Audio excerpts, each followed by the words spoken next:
इस प्लेलिस्ट में हम रिसर्च मेथोडोलॉजी डिस्कस करने वाले हैं, जो कि सोशियोलॉजी नेट जेआरएफ सिलेबस का यूनिट 2 का पार्ट है। बट जैसा कि हमें पता है कि नेट जेआरएफ में पेपर 1 में भी 5 क्वेश्चन कम से कम रिसर्च से पूछे आते हैं। सो हम रिसर्च को इस तरीके से पढ़ने का ट्राई करेंगे जिससे हमारे चाहे पेपर 1 हो चाहे पेपर 2 हो, उनमें एक भी क्वेश्चन गलत ना हो। बट उसके लिए आपको मेरी पूरी प्लेलिस्ट देखनी पड़ेगी और मैंने ये नोट्स अपने एक्सपीरियंस के बेस पे बनाए हैं कि एग्जाम पॉइंट ऑफ व्यू से क्या क्या इंपॉर्टेंट है। वीडियो स्टार्ट करने से पहले आप वीडियो पॉज करके अबाउट मी में मेरे बारे में जान सकते हैं। इसके पहले कि हम डीप में जाने की रिसर्च होता क्या है, कुछ चीज़ें मैं आपको बताना चाहूँगा कि आपको ये प्लेलिस्ट अप्रोच कैसे करनी है जिससे आप मैक्स टू मैक्स गेन कर पाएँ और चाहे वो पेपर 1 हो चाहे वो पेपर 2 हो, आपके क्वेश्चन गलत ना हो एग्जाम हॉल में। सो इस प्लेलिस्ट में मैं टॉपिक्स कवर करूँगा और प्रीवियस ईयर पेपर्स जो क्वेश्चन रहेंगे उसको मैं अपने टेलीग्राम चैनल पर मेंशन कर दूंगा, जाके आपको वीडियो देखने के बाद उसको लगा लेना है। मेरे नोट्स बहुत शॉर्ट रहेंगे, टू द पॉइंट रहेंगे, जो कि आपको max to max question solve करने में हेल्प कर पाएंगे और ये पेपर 1 और पेपर 2 दोनों के लिए हेल्पफुल रहेंगे। या फिर आप सीयूईटी पीजी का प्रिपरेशन कर रहे हैं तब भी, या फिर आप सीयूईटी पीएचडी देने वाले हैं तब भी आपको काफ़ी हेल्प करेगा। सबसे पहले आपको मेरे वीडियो देखने हैं, उसके बाद आपको टेलीग्राम चैनल पर जाना है, वहाँ पर वीडियोज़ के नोट्स मिल जाएंगे, उसको आपको डाउनलोड कर लेना है, उसको रिवाइज करना है। उसके बाद टेलीग्राम चैनल पर ही आपको एमसीक्यूज मिल जाएंगे, उसको सॉल्व करना है। मैं कुछ एमसीक्यूज के पीडीएफ भी प्रोवाइड कराऊंगा, उनको भी आपको सॉल्व करना है। और मैंने इस एग्जाम में ये जाना है कि रिसर्च को अगर आपको अच्छा कमांड करना है तो 40% कंटेंट आपका मैटर करता है, बट 60% आपका एमसीक्यू मैटर करता है।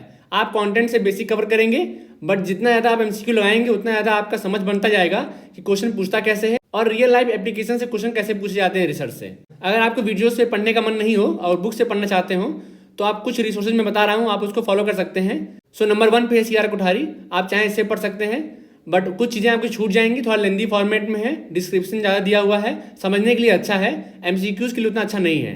सेकंड नंबर पे है रंजीत कुमार, ये सीआर कोठारी का जस्ट अपोजिट है। इसमें इतने शॉर्ट में बताया है कि बिगिनर्स उसको समझ नहीं पाएंगे जल्दी। सो इन दोनों बुक में से आपको किसी एक को चुन लेना है और उसके बाद आपको एमसीक्यू लगाने हैं। इस तरीके से आप अपने से भी रिसर्च को अच्छे से पढ़ सकते हैं। अब वीडियो स्टार्ट करते हैं। सो जो रिसर्च वर्ड है ये 2 वर्ड से मिलकर बना हुआ है, री और सर्च। प्रीफिक्स है री और सफिक्स है सर्च। री का मतलब जैसा हमें पता है अगेन, अन्यू या फिर ओवर अगेन, मतलब बार बार कोई चीज़ करना।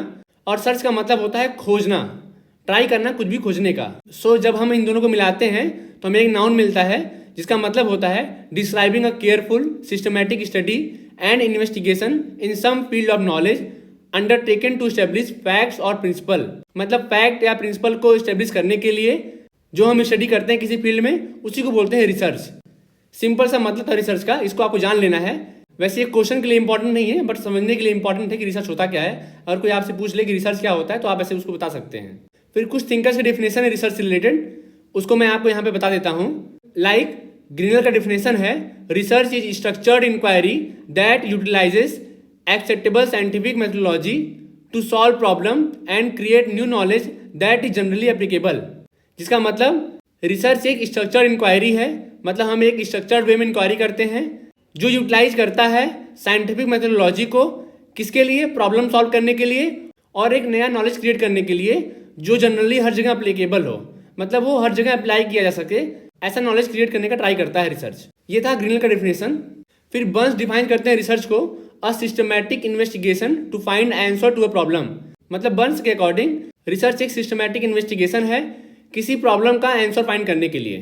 फिर ब्लूमर का डेफिनेशन है, sociological research as a research is primarily committed to establishing systematic, reliable and valid knowledge about the social world. मतलब सोशल वर्ल्ड के बारे में सिस्टमैटिक, रिलायबल और वैलिड नॉलेज करने के लिए रिसर्च कमिटेड होता है। फिर केरलिंगर का डेफिनेशन है, scientific research is systematic, controlled, empirical and critical investigation of propositions about the presumed relationships about the various phenomena.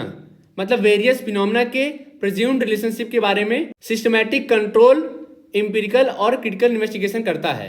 इस तरीके से हमने कुछ इंपॉर्टेंट थिंकर्स के अकॉर्डिंग रिसर्च का मतलब क्या होता है ये भी जान लिया। और अब हम देखते हैं ऑब्जेक्टिव्स ऑफ रिसर्च क्या होते हैं, मतलब रिसर्च का उद्देश्य क्या होता है। सो नंबर 1 पे आता है to gain familiarity with a phenomena, achieve a new insights into it. मतलब कि किसी फिनोमिना से फेमिलियरिटी गेन करने के लिए या फिर उस फिनोमिना में कुछ नया जानने के लिए, कुछ इंसाइट्स लेने के लिए हम रिसर्च करते हैं। और जो ये ऑब्जेक्टिव है ये एक्सप्लोरेटरी या फिर फॉर्मुलेटिव रिसर्च का ऑब्जेक्टिव होता है। सेकेंड ऑब्जेक्टिव है टू पोर्ट्रे द कैरेक्टरिस्टिक्स, मतलब कि किसी भी वस्तु का कैरेक्टरिस्टिक्स बताने के लिए हम रिसर्च यूज करते हैं और ये डिस्क्रिप्टिव रिसर्च के अंदर आता है। थर्ड है to determine the frequency, how often anything is happening और which it is associated with, मतलब कि फ्रीक्वेंसी जानने के लिए कि कोई चीज़ कितनी बार हो रही है या फिर वो किस चीज़ से जुड़ी हुई है।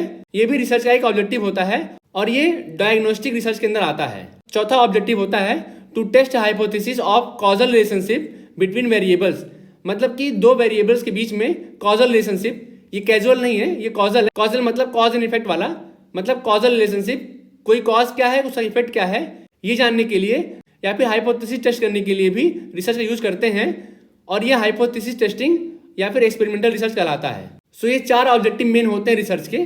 इस तरीके से इस वीडियो में हमने ये जाना कि रिसर्च होता क्या है और उसके ऑब्जेक्टिव्स क्या क्या हैं। अब आपको मेरे टेलीग्राम चैनल पे जाना है, वहाँ पे मैंने एक PDF प्रोवाइड किया है जिसका नाम है terminology of research by Ranjit Kumar. So 22 page का PDF है, आपको उसको अच्छे से पढ़ लेना है।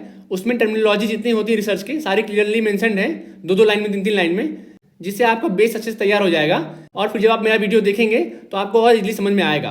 हालांकि मैं ट्राई करूंगा कि आपको सब कुछ समझा दूं, बट अगर आप जो मैं बता रहा हूँ वो करते जाएंगे तो इससे आपका बेस रिसर्च में बहुत अच्छा हो जाएगा और शायद आपको कभी दिक्कत ना आए रिसर्च को पढ़ने में फिर से। सो प्लीज़ जाके उस वीडियो को आप पढ़ लीजिएगा जिससे आगे आने वाले वीडियोज़ में आपकी बहुत हेल्प हो पाए।